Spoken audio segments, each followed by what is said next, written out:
wamekuwa waimbaji wa hapa kwetu Kenya na Tanzania. Nyimbo zao ni kuombea Kenya, kukuombea na kuombea viongozi. Wapi makofi ya hao waimbaji tafadhali? Wapi nduru? Wapi shangwe? Sasa nataka kualika mwenzangu Mr. Wanjoy ili atuletee our Deputy President Jabayawira, kijana wa Mau Mau, Rigathi Gachagua. Wapi vigelegele? Asante sana, na kwa onyesho hilo Mheshimiwa Rais, ndipo tunalikuja jamvi la kipindi chetu cha burudani. Naomba kwa heshima na unyenyekevu unikubalie sasa niweze kumwalika Naibu wa Rais Mheshimiwa Rigathi Gachagua aweze kuendelea na ratiba itakayofuata. Mheshimiwa Naibu wa Rais.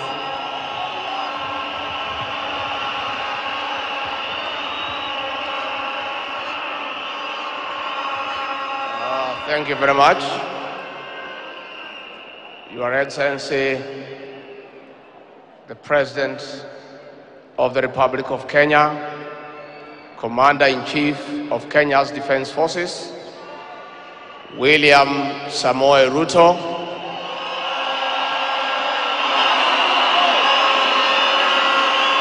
Your Excellency, the First Lady, Mama Rachel Ruto, Your Excellencies, visiting heads of states and government, Your Excellency, our retired President Uhuru Muigai Kenyatta, Your Excellency, the former First Lady, Mama Margaret Kenyatta, Honorable Chief Justice, Speakers of the National Assembly and the Senate, all protocols observed. God is good, and all the time. Nisalimieni kwa hewa. Bwana asifiwe. Bwana asifiwe tena. Wow, wow, what a moment. What a day. Your Excellency, President William Ruto, my friend and brother, I want to take this opportunity to be the first one to congratulate you on being sworn in as the 5th President of the Republic of Kenya. Congratulations, my brother. You fought a hard fight. The obstacles that have been placed before you on your path to leadership were insurmountable. But because there is a God in heaven, today, an ordinary child, born by ordinary parents, brought up in an ordinary village, brought up in an ordinary way, growing up in an ordinary manner, because there is God in heaven, he is the President of the Republic of Kenya and Commander-in-Chief of the Defense Forces. I want to tell the people of Kenya, President William Ruto and all of us who have worked with him, take no credit for this victory. It was not possible for us to win this election. It was through the hand of God that today an ordinary child has been sworn in as president. I want to thank the people of Kenya for their resilience and for their determination, for rejecting to be intimidated, for rejecting to be coerced, and for saying that the will of the people is supreme in this republic.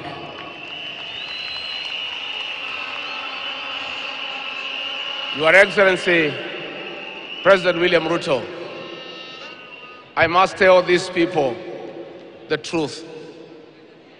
Despite the fact that you are a hard worker, you have passion to serve, you are zealous, you are a go-getter, the journey ahead of you is not rosy. And I want to ask the people of Kenya, the way you prayed for President William Ruto to be elected as president, please continue praying for him and his team to be able to start the economic transformation of this great republic.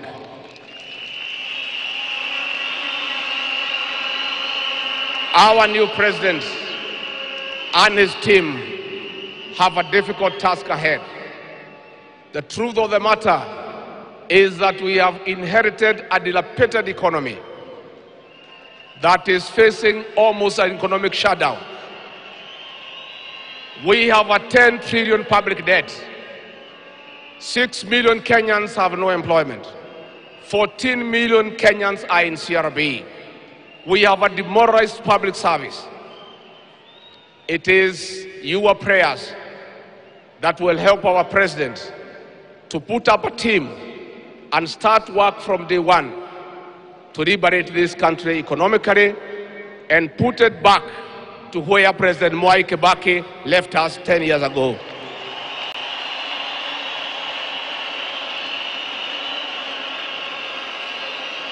Your Excellency, the President, I want to tell the people of Kenya that today is a great day. Freedom is here with us. Freedom is here with us. I want to tell the people of Kenya that finally you are free. Kenya is now a democratic country. You don't have to look back when you do something. All Kenyans are free to associate with whoever they want. It became a crime in this country to be afraid of William Ruto. It is only that it was not put in the penal code. From today, I want to tell the people of Kenya that you are finally free. I want to tell public servants, I want to tell all the people of Kenya, from now, you don't have to talk with each other through the WhatsApp for fear of being recorded and persecuted by state agencies.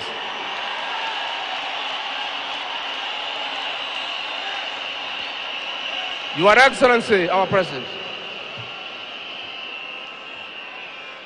Your Excellency, our President, you have told us, and we believe you, that you shall never in your presidency use the criminal justice system to manage politics. You have told us that you'll manage politics the conventional way through persuasion and reaching out. I want to give a word on behalf of our president that you are free to criticize his government without fear of reprisal from state agencies.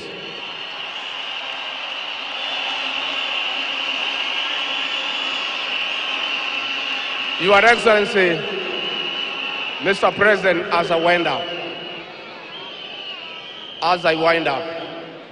I want to assure you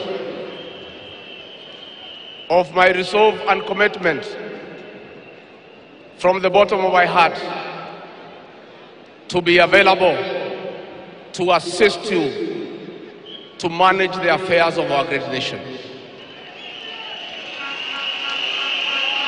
I'll serve you with loyalty and dedication. And the job ahead of us is not a joke. I and the team behind you, we shall be available and will try to keep up with your pace. I know I am getting in shoes that are almost impossible to fill. The performance of William Ruto in his first term, when he was allowed to serve the people of Kenya, was on another level. Please, I beg the people of Kenya,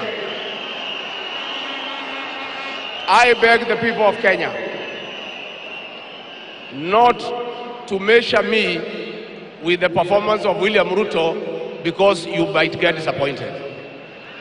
I'll try. I may go up to 60 or 70%, but filling the shoes of this man is no small feat. And as we move forward, I want to ask the people of Kenya to work hard. We don't have a choice. Once we try to fix this economy and create a good working environment where we don't criminalize enterprise, where ordinary Kenyans are allowed to work, where businessmen are not harassed by KRA,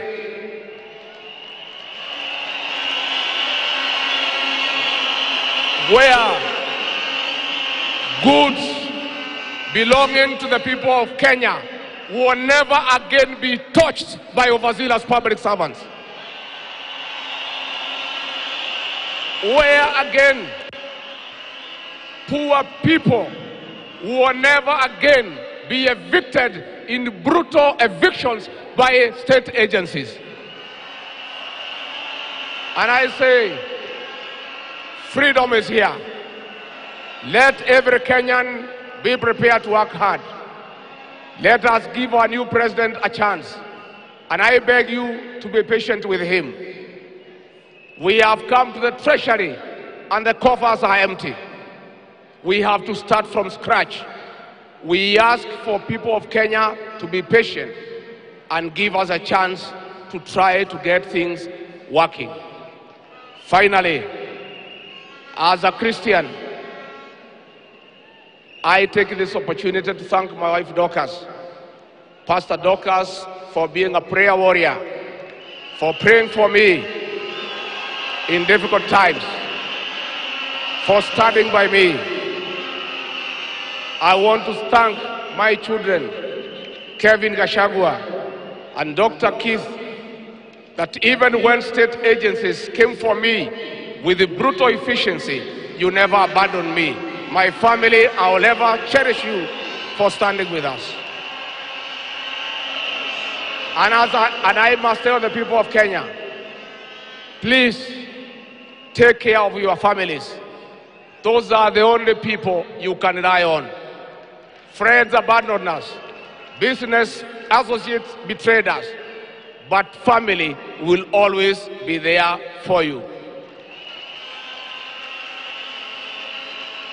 The story of William Ruto is one of inspiration. Today, millions of Kenyans are looking forward that if an ordinary child could be president, even them working hard and praying to God, one day there will be some people in this country. It is now my privilege to introduce the people of Kenya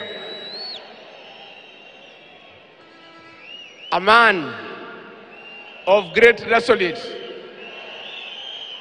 a true warrior of the Republic of Kenya, a man who is committed to public service, a man who believes that every hustle matters, a man who believes that every Kenyan must be given a chance, a man who has committed his life to the service of the people of Kenya.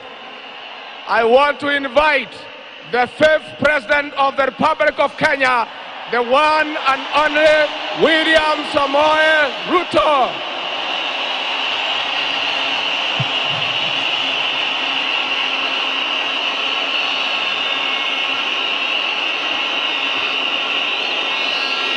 Thank you very much, my brother Rigathi Gachagua. Let me request all of us to be seated, please. Thank you.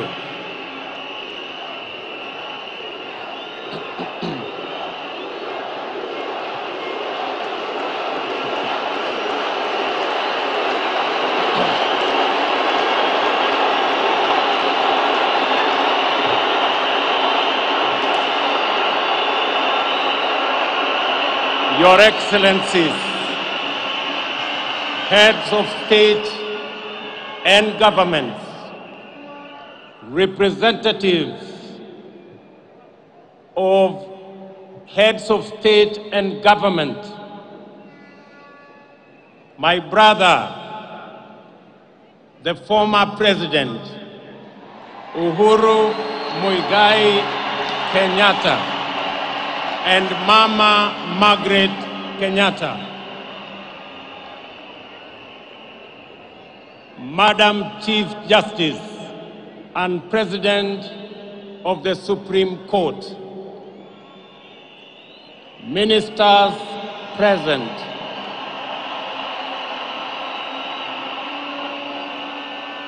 Your Excellencies, Governors and Deputy Governors, all leaders, and the dear people of the Republic of Kenya, good afternoon. Hamjambo. Hamjambo. Bwana Yesu asifiwe. Assalamu alaikum. Hebu tusalimiane hewani nione hivyo.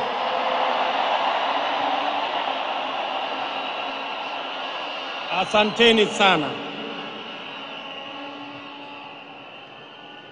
This moment is a moment like no other. By the grace of God, we have got here. And let me say,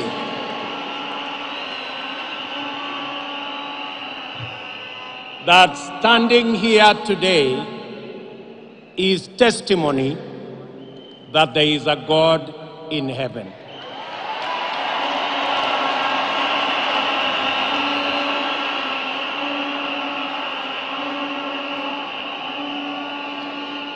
And today, I want to thank God because a village boy has become the President of Kenya.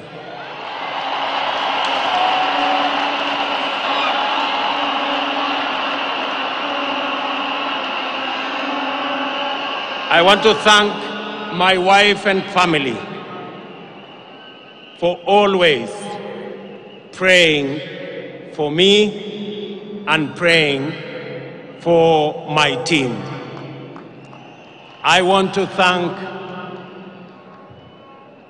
the many friends who have been with me in this journey.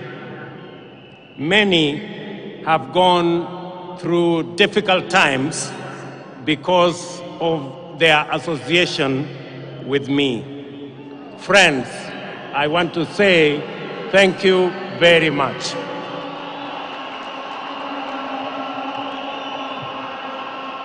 In our midst, we have friends of our nation. We have presidents from around our region. Allow me, with a lot of humility, to introduce the presidents that are in our midst, because they have taken time out of their busy schedules to come and celebrate this moment with us. Allow me introduce the father of our region, President Yoweri Kaguta Museveni, the President of Uganda.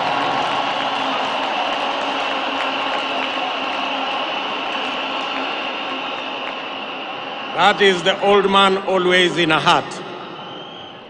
Allow me to introduce His Excellency President Denis Sassou Nguesso, the President of Congo Brazzaville, my father who is here. Allow me to introduce His Excellency Ismail Omar Guelleh, President of the Republic of Djibouti. Allow me to introduce my elder brother, His Excellency Paul Kagame, the President of the Republic of Rwanda.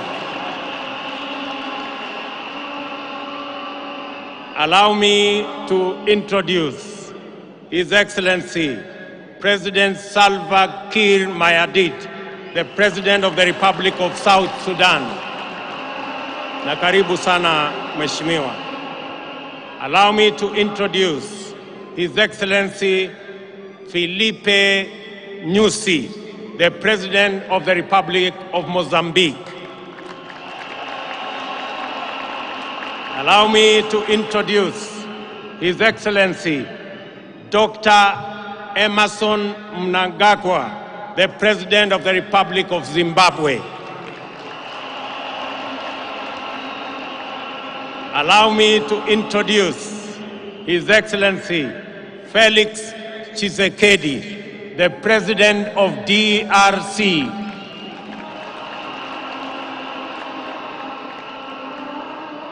Allow me to introduce His Excellency Azali Assoumani, the President of Comoros.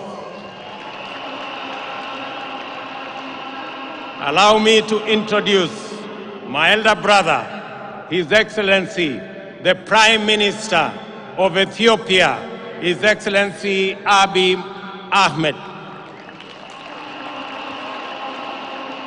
Allow me to introduce President Omari Sissoko, the President of Guinea-Bissau.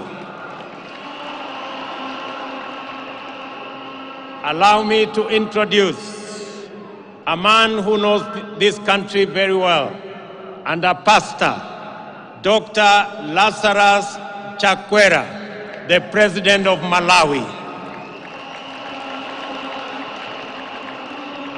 Allow me to introduce our neighbor and the chair of the East African Community, the President of Burundi, His Excellency Evariste Ndayishimiye. Allow me to introduce His Excellency Wavel Ramkalawan, the President of Seychelles. Allow me to introduce our neighbor, President Hassan Sheikh Mohammed, the President of Somalia.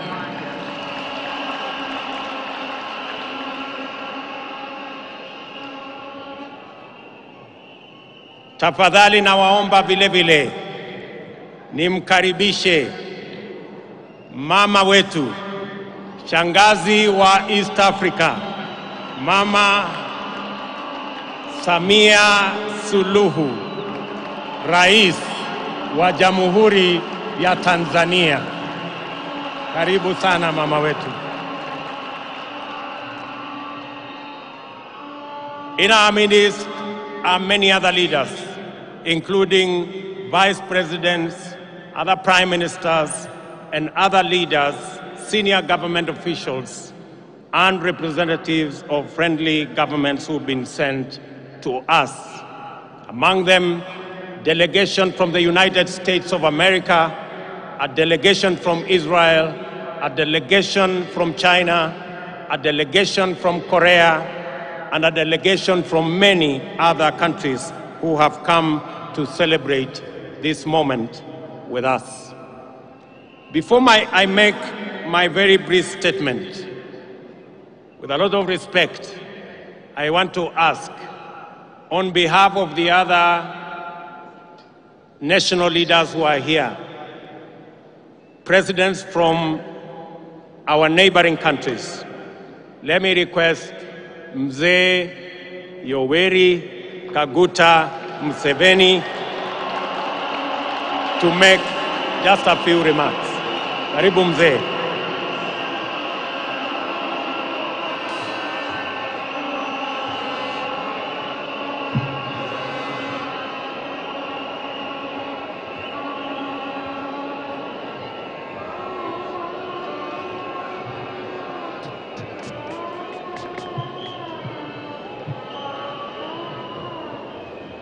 Your Excellency William Ruto, President of the Republic of Kenya,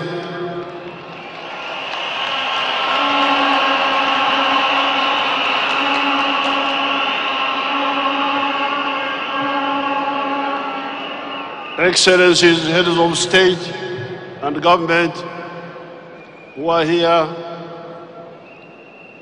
His Excellency Vice President of Kenya, Mr. Gachagua,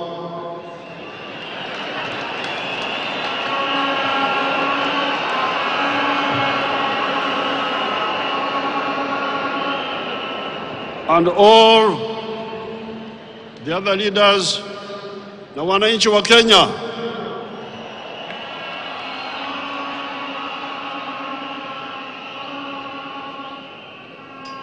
Kwanza, hongera kwa Mheshimiwa William Ruto kushinda uchaguzi.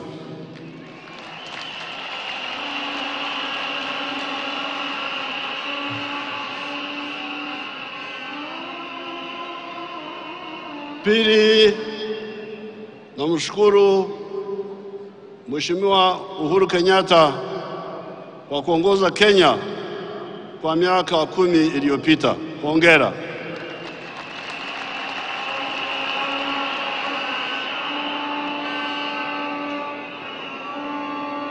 Kawaida, normally I don't watch television stations in the neighboring countries. But whenever there are elections like in Tanzania or Kenya recently, I started watching your television channels.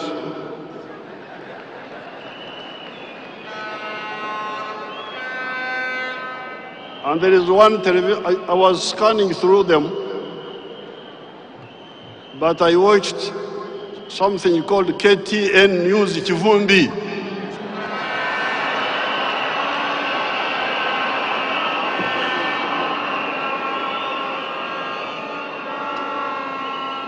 That,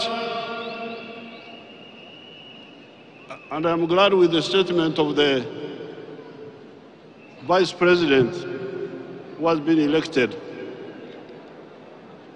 because he was talking here about the real challenges of African countries and leadership. Now, in this Chivumbi, most of the time, they were talking about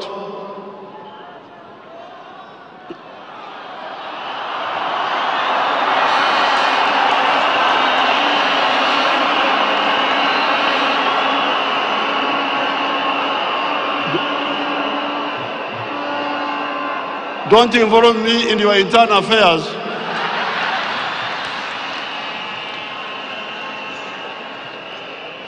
Me, I just want to observe a few things. The first, they were talking mainly about sharing power and sharing resources. Then there was one young man with a lot of gray hair, a young man with a lot of gray hair. At one time he came and made a good point. And the point was the politics of identity versus the politics of interests, of issues. I said these young people are beginning to get somewhere. But then another one said, you are talking of distributing resources. Where will these resources come from? So all of the political class in Africa, I would appeal to you to answer that question. Where does prosperity come from? Ustawi wa jamii unatoka wapi? According to my experience of 60 years, I would advise Africans to know that prosperity comes from wealth creation. You must create wealth. And wealth is not the same as natural resources. You may have natural resources, but you don't get wealth out of them. The wealth means commercial agriculture, manufacturing, services, hotels, and ICT. Now, if I own a hotel, it is my wealth. But that hotel creates jobs for Kenyans or Ugandans. The linkage between wealth and jobs. Because when I watch these TVs, I get a bit concerned. You see, people are talking, and the neo-colonial social science is also very dangerous. Because people don't link. So, I have not read, of course, the manifesto of Kwanza, Kenya Kwanza, nor have I read the other one of Azimio.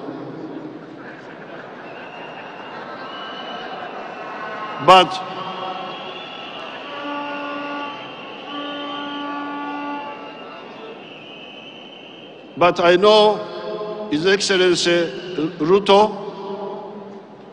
I've met him a number of times in Uganda, and I know he likes ideas and frank talking.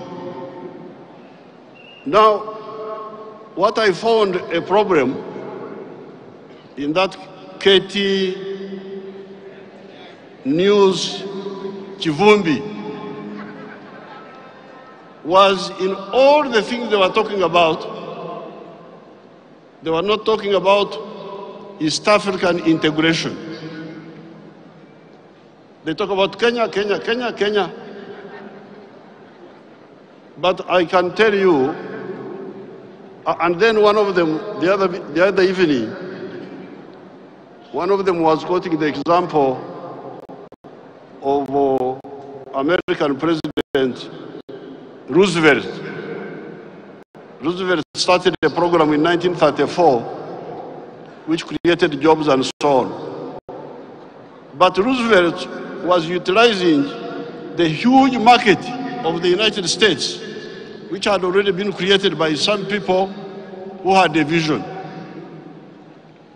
So therefore, I congratulate His Excellency Ruto.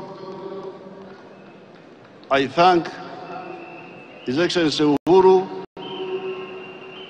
On behalf of the presidents who have come here, I did not come here to give a lecture about this or that, but I thought that in order for Uganda and Kenya and Tanzania and Congo and Burundi and Rwanda and South Sudan and Somalia, which is coming now, in order for us to catch up with the United States, we need also to look at the issue of the regional market.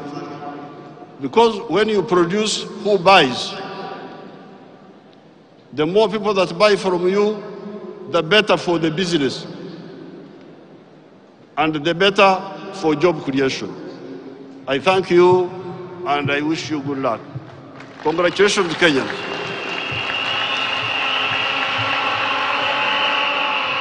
Asante sana mzee. With a lot of apology, I have been informed that in our midst we have other friends who I did not mention. Allow me to introduce my good brother, His Excellency Julius Naado Bio, the President of the Republic of Sierra Leone. Thank you very much, Your Excellency, and you're most welcome to Kenya. Let me also introduce the President of Sahrawi Republic, His Excellency Brahim Gali. And in our midst as well, the chairperson of Africa Union, my good brother Musa Faki.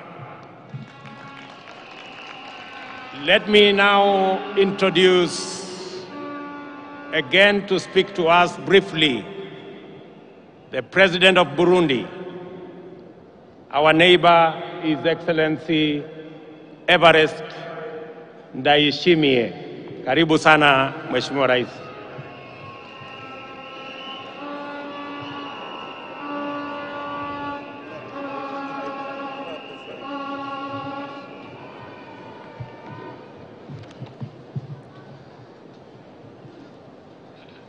Mheshimiwa Rais William Ruto, Rais wa Jamhuri ya Kenya, and the First Lady, Excellencies, Head of State and Government, Mheshimiwa ndugu yangu Uhuru Kenyatta, viongozi kwa ngazi mbalimbali za nchi ya Kenya, Head of Delegations, members of Diplomatic Corps, wananchi wote wa Kenya, hamjambo? Hamjambo? Kenya oye! Jumuiya ya Afrika Mashariki oye!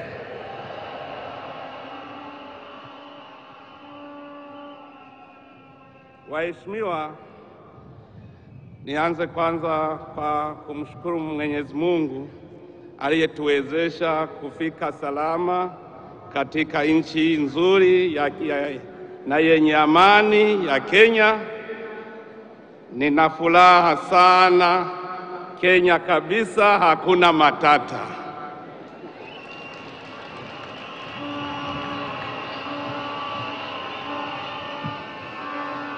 Nichukue tena fursa hii niwapongeze Wakenya wote kwa kufuata mioyo yao wakati wa kupiga kura na kuthibitisha kwa mara nyingine ukomavu wao wa hali ya juu na kuonyesha ulimwengu viwango vya demokrasia yao. Kenya imeshinda na mafanikio yenu ni kiburi ya Jumuiya ya Afrika Mashariki. Mumeshinda shetani ya vita. Hongereni sana.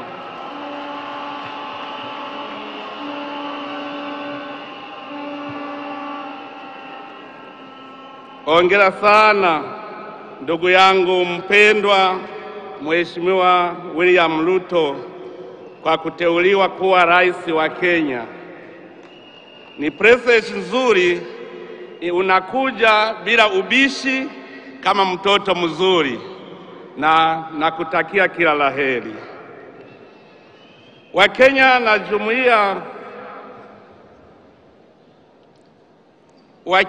na Jumuiya ya Afrika Mashariki kwa ujumla wanatazamia kwa hamu uongozi wako ndugu yangu Ruto, ambao utachukua sio tu kuipeleka nchi yako mbele kwa kimaendeleo, bali pia kuimarisha ushirikiano wa kikanda.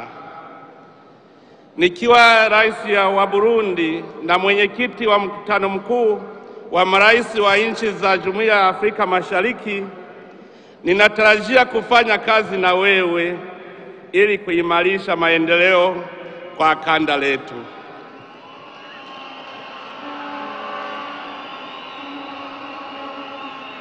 Na upande wa Burundi, tunafurahia uhusiano mzuri ambao kwa bahati nzuri upo kati ya Kenya na Burundi miaka mingi, na ninaweza kukuhakikishia Mheshimiwa ya kwamba undugu kati ya Wakenya na Warundi utaendelea kusimama imara, na undugu nilio ufurahia Mheshimiwa Uhuru utaendelea kwako ndugu Ruto.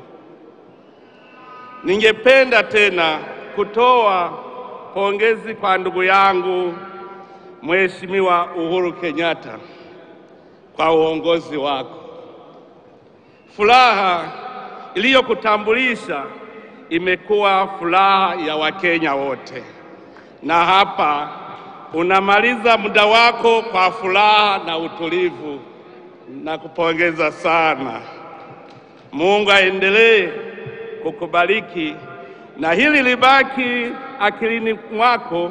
Kanda letu litaendelea kutegemea ofisi zako nzuri kusaidia kurejesha amani mashariki wa DRC.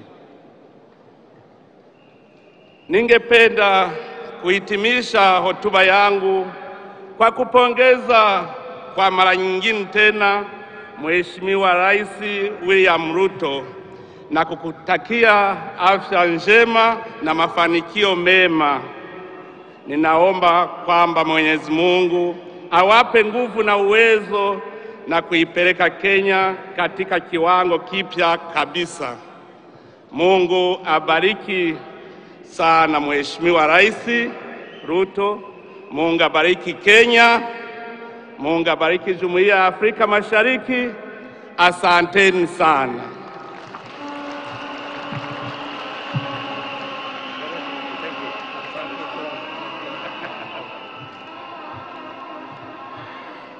Wa mwisho, na kabla sijamuita wa mwisho, let me recognize the presence of the Prime Minister of Eswatini.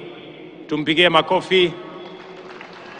The heads of regional economic blocks, EAC, COMESA and IGAD, together with ECOWAS, congratulations, and the Deputy President of Equatorial Guinea. Nataka sasa nimuite the first ever President of East and Central Africa, our dear sister, the President of Tanzania, President Samia Suluhu. Karibu sana Mheshimiwa Rais. Tunakuenzi, tunakuheshimu.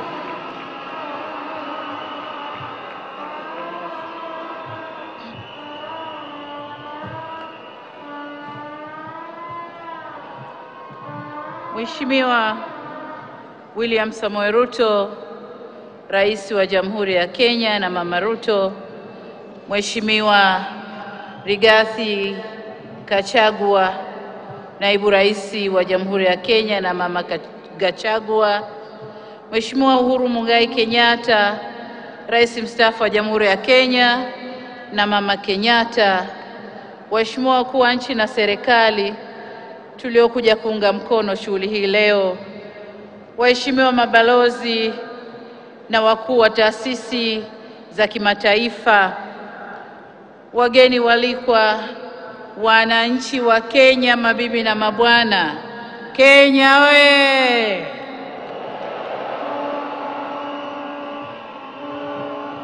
Kwanza kabisa niungane na viongozi wa dini kumshukuru Mungu kwa kuweza kukamilisha shughuli hii adhimu na ya kihistoria ya kumwapisha rais mpya wa Jamhuri ya Kenya pamoja na naibu rais.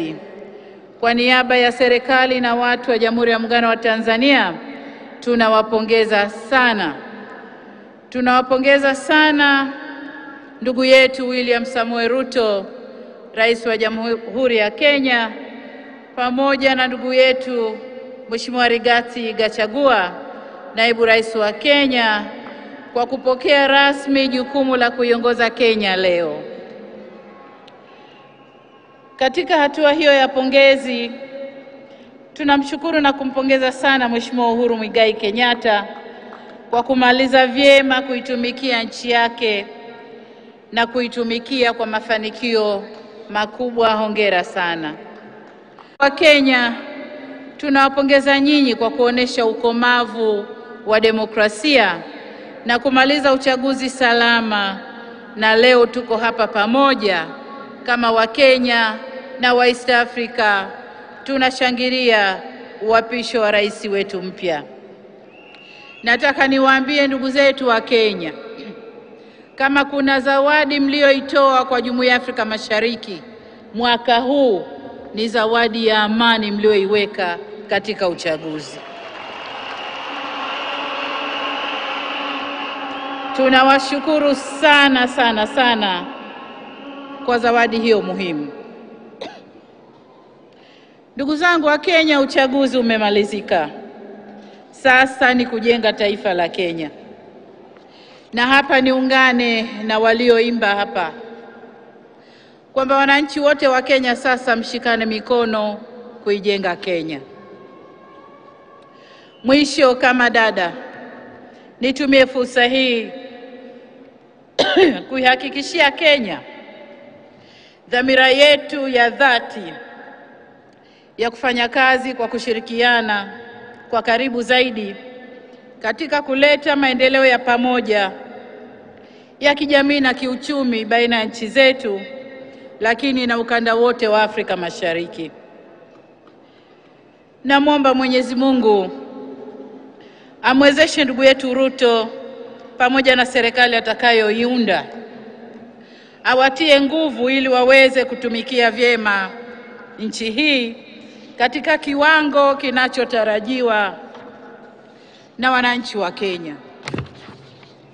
Mwisho kabisa, nimwombe Mwenyezi Mungu aibariki Kenya, Mwenyezi Mungu aibariki Afrika Mashariki, na asanteni sana kwa kunisikiliza.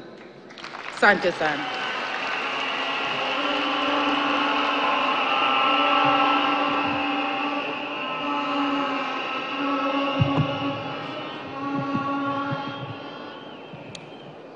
Asanteni sana, and thank you very much for your comments and your words of encouragement.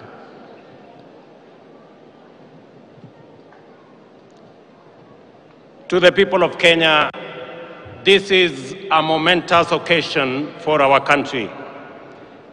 Our politics and our elections have never failed to be emotive, engaging, and dramatic.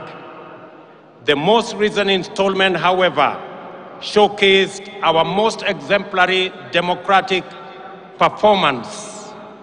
This day comes on the back of a peaceful election following an intense issue-based campaign in which major coalitions made up of strong political parties canvassed their agenda and took it for examination by the people of Kenya. The Independent Electoral and Boundaries Commission stewarded a transparent and credible election whose result faithfully reflects the democratic will of the people of Kenya. Dissatisfied parties exercised their right to petition before the Supreme Court, whose proceedings and determination not only gave comfort to the doubtful, but also restored faith in our electoral and judicial institutions.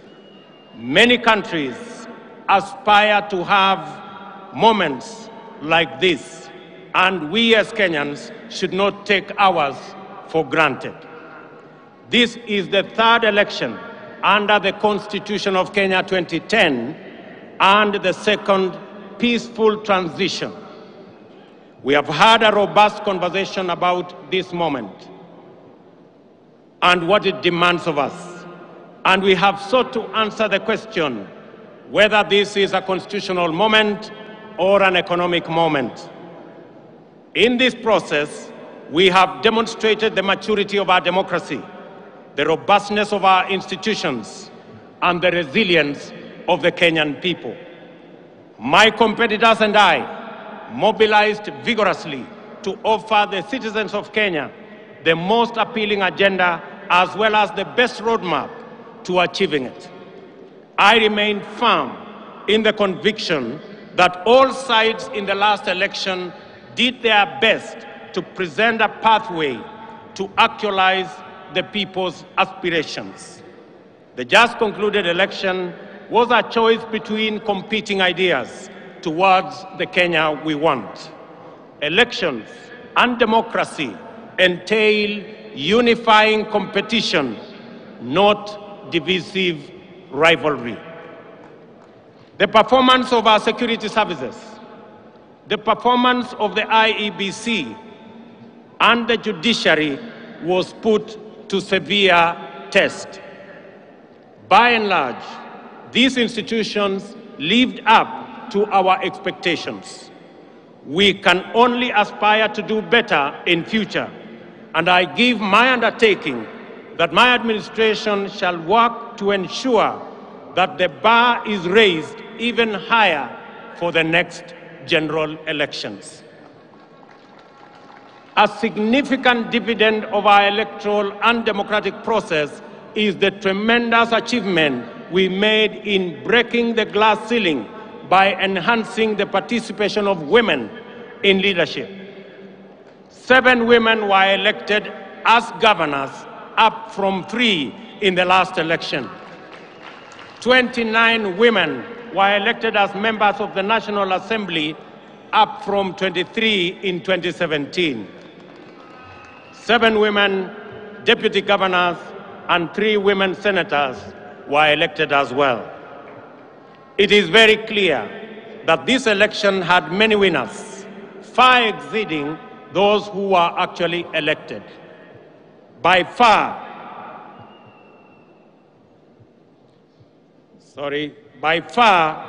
the largest winners of this election is the people of Kenya.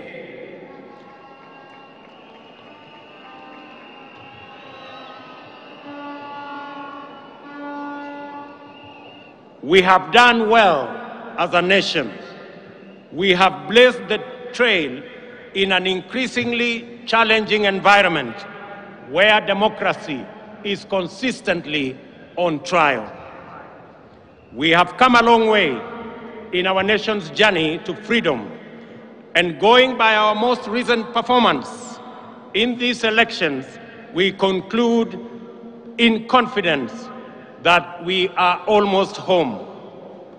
Allow me, ladies and gentlemen, to single out the Independent Electoral and Boundaries Commission for special commendation for the courage to do the right thing under exceptionally challenging circumstances.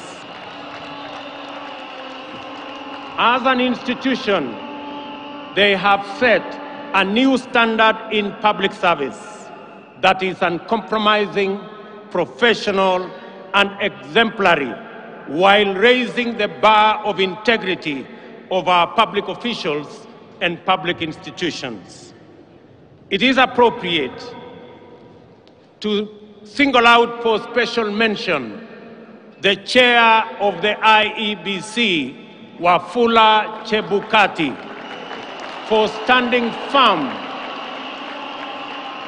resisting bribery, resisting intimidation, and resisting blackmail, and doing the right thing. It is also appropriate to celebrate our judiciary for sustaining its tradition of boldly giving much-needed guidance, especially in allaying post-election anxieties and resolving grievances in a sensitive, credible, and authoritative manner. Judiciary's articulation of the aspirations and standards enshrined in the Constitution has deepened our democracy and institutionalized our rule of law. Our judiciary is now, without a doubt, Kenya's biggest constitutional dividend. The judiciary has successfully arbitrated 3 election disputes and defended the nation against formidable onslaughts on our Constitution.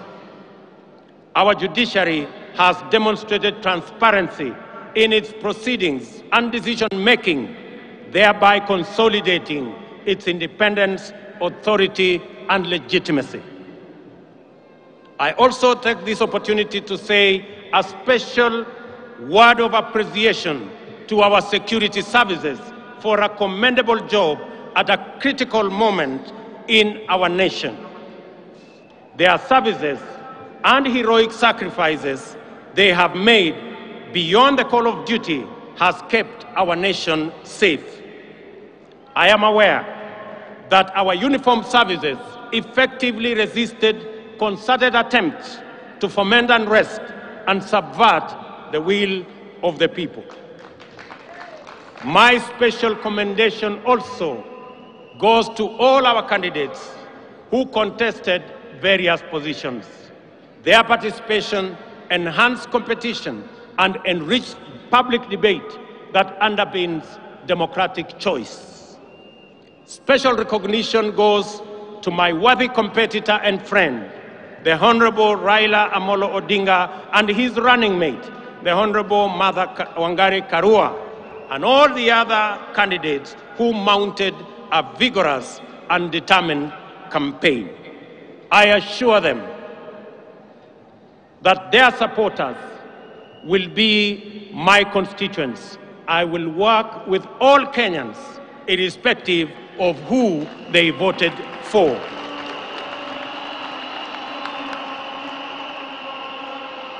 Our special gratitude also goes to millions of Kenyans in the Hustler movement for tirelessly,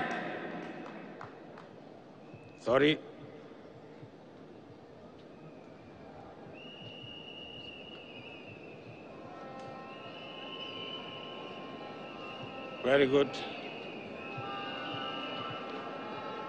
Very good. Our special gratitude also goes to millions of Kenyans in the Hustler movement for tirelessly mobilizing for the campaign and executing a historic revolutionary feat, perhaps as great as the daring exploits of our legendary freedom fighters. This includes all our campaign volunteers, agents, mobilizers, and those who contributed whatever they could, in whatever form, to keep the movement going. I also appreciate our religious community and institutions for their support, their prayers, and encouragement. I commend the church in particular, and in equal measure, the Islamic religious leadership for their considerable support to us and our campaign. We also appreciate them for continuously exploring avenues for interfaith understanding and solidarity, which have gone a long way to enhance tolerance and cohesion in Kenya. Faith-based institutions continue to play a noble and indispensable role in our communities, and I commit that we will enhance our partnership, build on our collaboration, and enhance our support to them.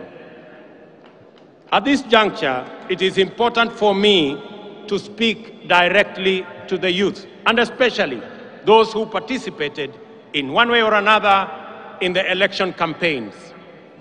I commend you for resisting pressure and enticement to be misused as agents of conflict and disruption during the electioneering period.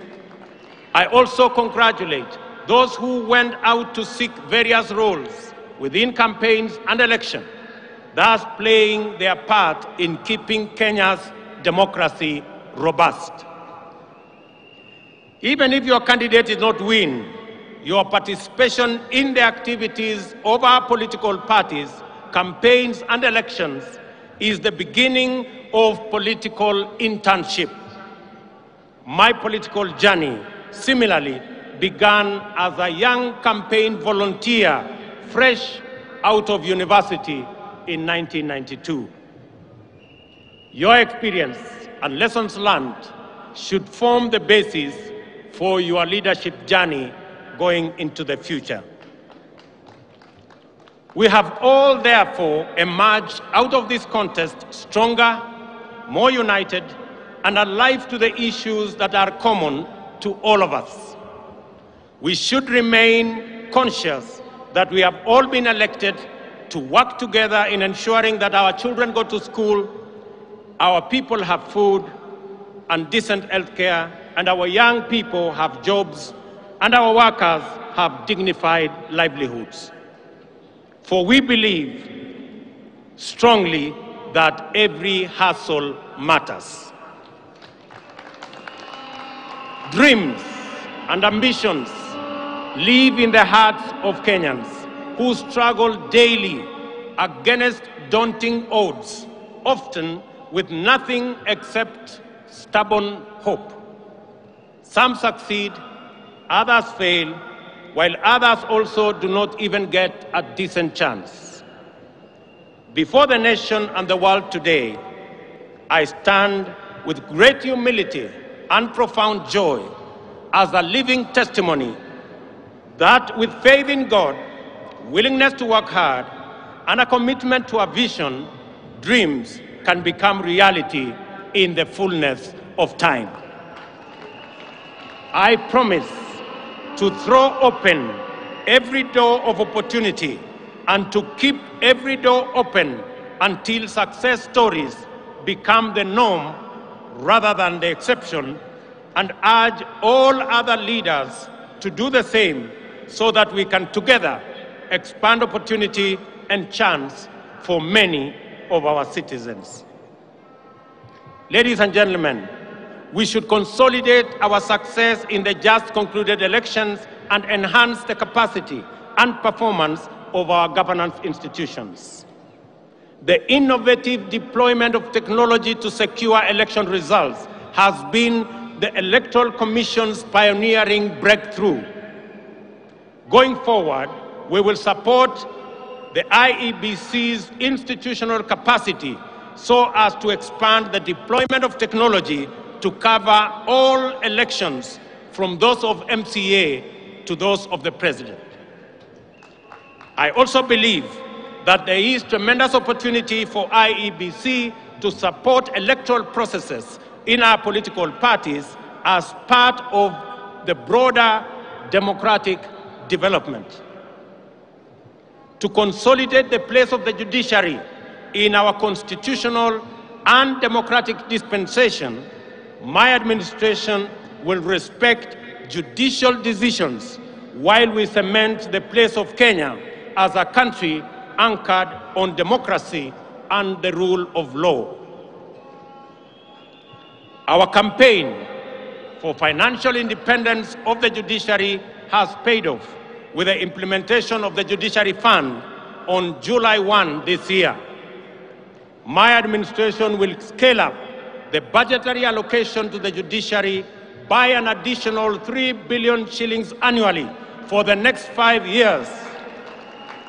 These resources will support the bottom-up scaling of justice by increasing the number of small claims courts from the current 25 to 100.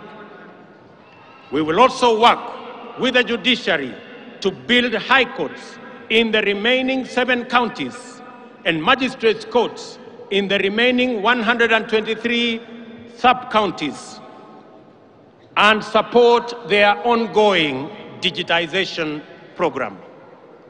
These interventions will empower the judiciary to adjudicate and expeditiously conclude corruption cases, commercial disputes, and all other matters, thereby enhancing access to justice and efficiency in our judiciary. To further demonstrate my commitment to the independence of the judiciary, this afternoon I will appoint the 6 judges already nominated for appointment to the Court of Appeal, which was done 3 years ago by the Judicial Service Commission. And tomorrow, I shall preside over their swearing in so that they can get on with the business of serving the people of Kenya.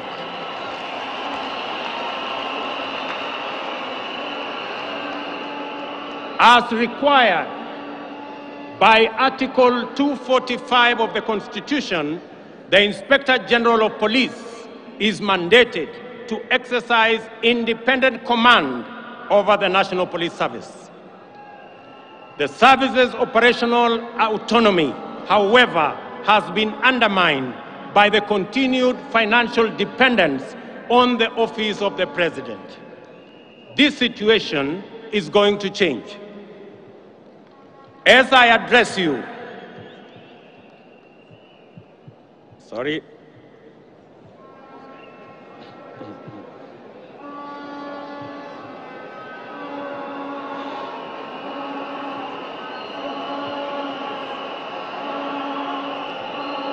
One moment. Good. There we are. As I address you, I have instructed that the instruments conferring financial autonomy to the National Police Service by transferring their budget from the Office of the President and designating the Inspector General as the accounting officer be placed on my desk for signature this afternoon.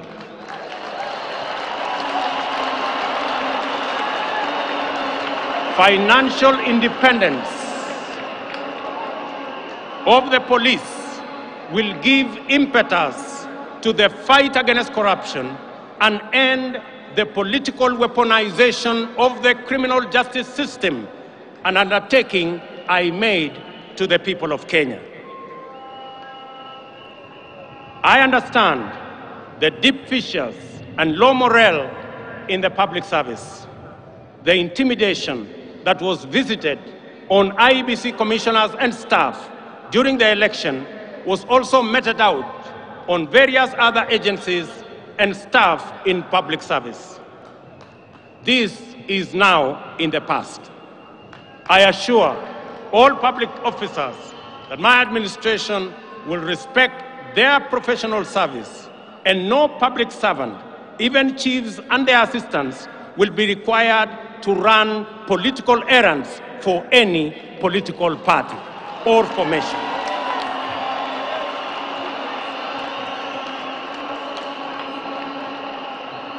Ladies and gentlemen, we anchored our campaign on the platform of the economy premise on job creation and the well-being of the people of Kenya, and we have been working continuously on the measures to bring down the cost of living. Our people are confronted daily with increasingly unaffordable prices, especially food and transport. In our economic forums across the country, during the campaign, citizens consistently shared their anxiety, their pain, and their fury on this matter. It therefore calls on us for urgent and decisive resolution. The interventions in place have not borne any fruit. On fuel subsidy alone, the taxpayers have spent a whopping 144 billion. 60 billion in the last 4 months alone. If the subsidy continues to the end of the financial year, it will cost taxpayers 280 billion, equivalent to the entire national government development budget. Additionally, there was an attempt to subsidize unga in the run-up to the election, a program that cobbled up 7 billion in 1 month.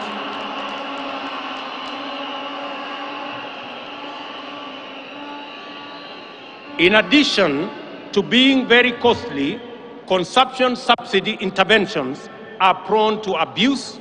They distort markets and create uncertainty, including artificial shortages of the very products they seek to subsidize. The cost of living challenges are related in our respectful submission to production. Our strategy to bring down the cost of living is predicated on empowering producers. The forecast for maize harvest this year is below 30 million bags against a normal production of 40 million bags. The main cause of the decline in production is the high cost of farm inputs. Our priority intervention, therefore, is to make fertilizer, good quality seed, and other agricultural inputs affordable and available. For the short rains, we have already made arrangements to make 1.4 million bags of fertilizer available at Kenya shillings 3,500 for a 50-kilogram bag, down from the current 6,500. This fertilizer will be available from next week. I appeal to county governments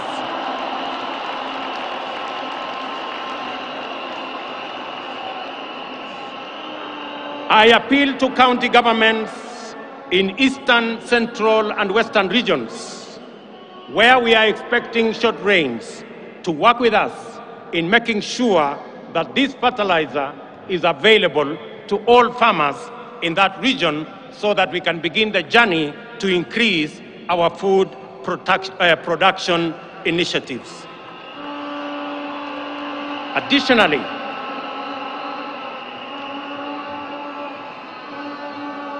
Additionally, to cushion tea farmers, we have made arrangements with KTDA to immediately supply tea farmers with fertilizer at 3,500 shillings, down from Kenya shillings 5,600.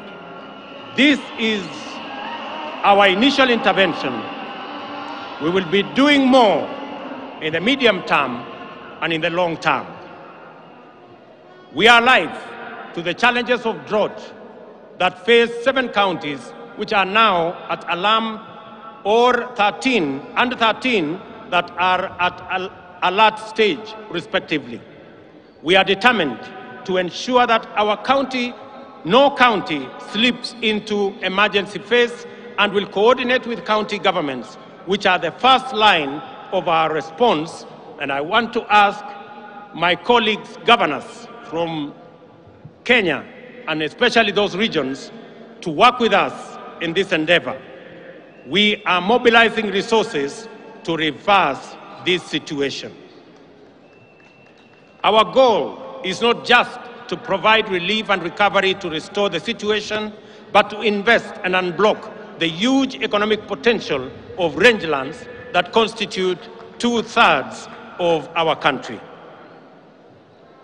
Jobs, ladies and gentlemen, is our other priority. It is time for us to stem the tide of youth unemployment. Every year, 800,000 young people join the workforce, and over 600,000 of them do not find opportunities for productive work. Moreover, our young people in cities and towns face very hostile environments, many times treated as a nuisance and their hustles criminalized. Those who seek to set up formal businesses are faced with a bureaucratic monster that is multiple licenses. Our immediate agenda is to create a favorable business and enterprise environment, decriminalize livelihoods, and support people in the informal sector to organize themselves into stable, viable, and credit-worthy business entities. This is the essence of the bottom-up economic model, which creates a path for traders and entrepreneurs to build linkages, experience safety, and enjoy security as they go about their enterprises. We will work with county governments to create frameworks that provide secure trading places in our cities and in our towns. We have committed specifically in the city of Nairobi to work with the county government of Nairobi to build an additional 20 markets in the city of Nairobi alone, as we work with other counties to achieve their plans. Financial inclusion and access to credit are critical in addressing the fundamental factors of cost of living, job creation, and the people's well-being. We shall take measures to drive down the cost of credit. Our